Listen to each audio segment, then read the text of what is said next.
Hey guys, Mike with On Point Preparedness here, and in this video I want to take you guys down conspiracy lane with me a little bit, which I normally don't do, at least I don't think I do. But this particular event sort of intrigued my interest, and I want to share it with you. So me and my family, we went to a free museum Friday down at one of the Cincinnati museums. Tons of people came out for this thing, and in the center of the atrium was this big blue booth, and it was sponsored by Allstate. And it said, disaster preparedness, get your free supplies. And so I was like, all right, free supplies. So I got my own free supplies. But when I actually got up to the booth, there was something peculiar about it. And this is very conspiratorial, and it's one of my first points that I'm going to make in this video. The second point is why they're having all these preparedness booths and advertisements on TV and radio, but we'll get to that a little bit later. So the conspiratorial part of it. So I go and I get my little bag of preparedness goods. So there's my disaster preparedness kit, and all the way at the bottom I saw points of light. And that is on everything. Points of light. Points of light. Points of light. Points of light. Right. So what's points of light? You know, I actually didn't know what points of light was at that very moment, but there was something in my subconscious that said there's something symbolic about points of light. And if you subscribe to the whole Illuminati, Satanic cult, Knights of Templar type deal, points of light really does have some type of meaning in there. And so I really didn't know what the root of that points of light was when I was at the booth. But then as soon as I got home, got on the internet, started typing up points of light, and then it suddenly came to me, 1,000 points of light. And what is that? Well, I'll actually play the clip here for you, but Bush Sr., when he was addressing Congress, I think it was like 1991 or something, was his infamous speech about bringing in a new world order.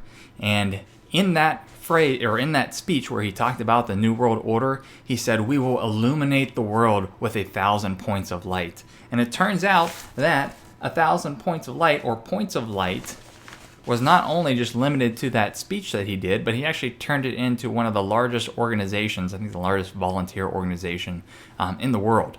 And so points of light has a lot of ground throughout the world.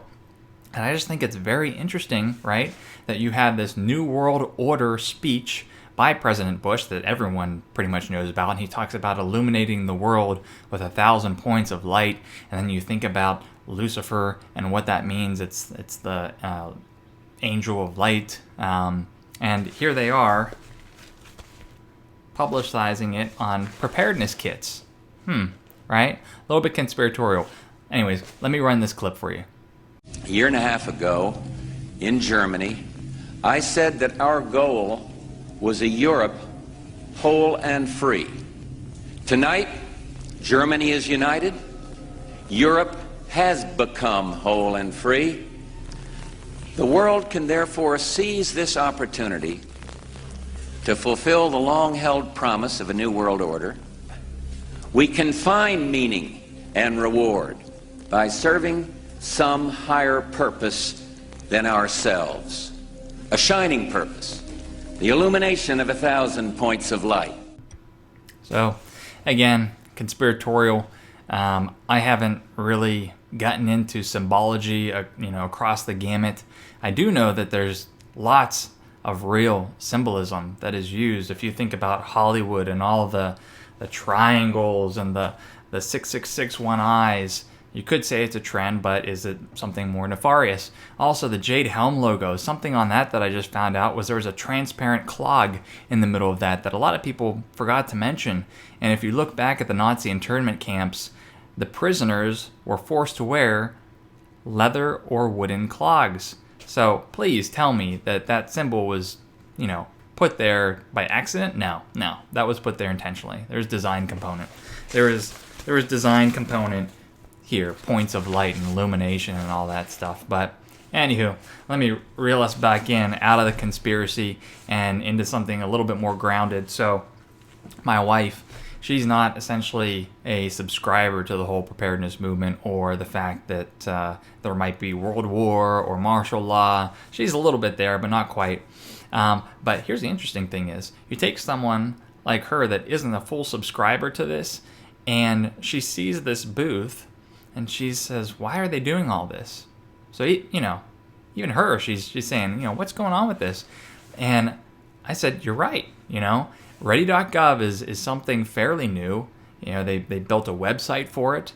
I hear advertisements on the radio for it. I see advertisements on TV for it. And obviously they're sponsoring all sorts of free goods. What's the deal with having, investing all this money into advertisements and free goods and all this preparedness supplies? Well, you have two reasons maybe. Two reasons. These are just my theories. And I actually wrote an article on this a couple months ago. You guys have to check it out. I'll put the link in the bottom of the YouTube description. But first reason is, in that article, I give you a link to a 150 plus page FEMA document on preparations. Now, I scanned through the whole document. I even used word search, Control F, find. I could not find anything with regards to self-defense, riots, looting, needing a firearm or other self-defense means.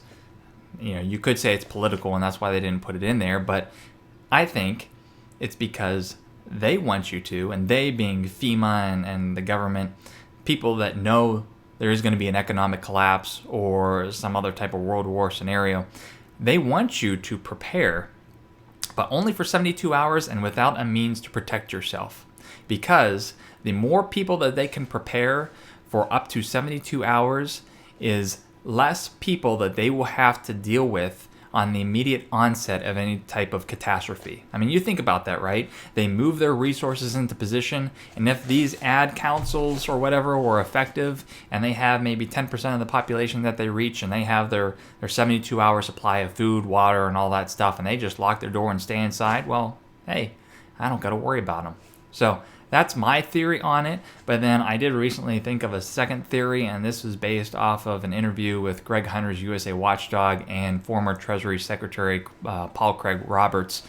He said, and this is in regards to a different issue, but I think it's across the gamut, the government's doing things that are sort of bipolar, right? So on one side of things, they're taking away our civil liberties, and they are, maybe preparing for martial law or world war and this whole Jade Helm thing.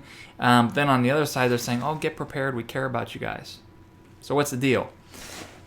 Paul Craig Roberts said that there is no continuous thought within the government. There are factions within the government. And again, I forget what the issue they were talking about, but the government was sort of playing both sides of the fence, and Greg Hunter was like, what's the deal? It doesn't make sense to me. And Paul Craig Roberts was like, you know what? There's competing factions, even within our own government. There's even some conspiracy theories about Snowden and how he's fake, and it's actually sort of a turf war between the FBI and CIA.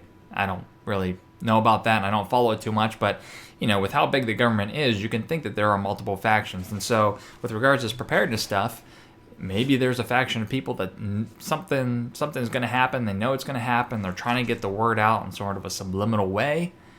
And then you have sort of the nefarious component of the government that just really doesn't give a crap about us and is just trying to go on with their agenda as is. I don't know. I personally subscribe to the first theory, where I'm saying that they want you to prepare for 72 hours just so they don't have to deal with you. So anyways, yeah.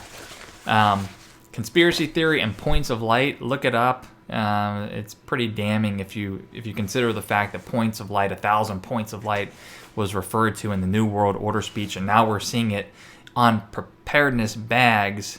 Come on, guys. Anywho, I'll see you guys later. Take care. Be safe.